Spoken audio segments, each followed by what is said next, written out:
MCIs, like active shooter incidents or tornadoes, are high-risk, low-frequency events, making training and pre-planning essential for effective response for small or rural fire departments. Here are key steps for MCI response preparation: triage, treatment, transport. These three pillars of MCI response require collaboration across local resources. Pre-planning with partners such as EMS, fire departments, and law enforcement ensures smooth coordination. Establishing a unified incident command system, ICS, is critical to managing shared resources and communication across all response levels. Triage is the first step when arriving at an MCI. Systems like START, Simple Triage and Rapid Treatment, or SALT, Sort, Assess, Life-Saving Interventions, Treatment, Transport, help responders organize chaos and prioritize patient care.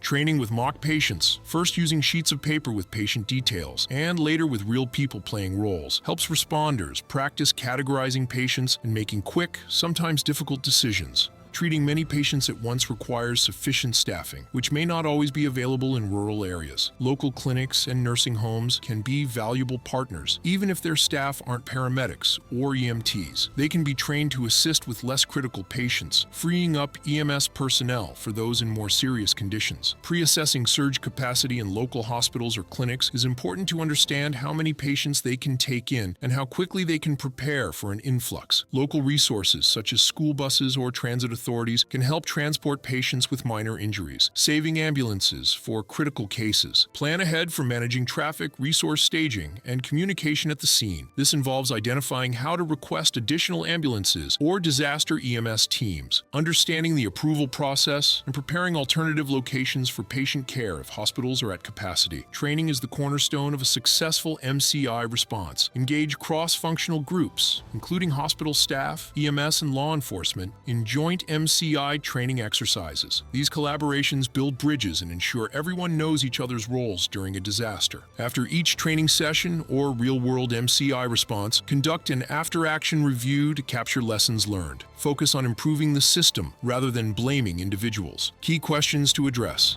what was planned? What actually happened? What went right or wrong? How can we improve next time?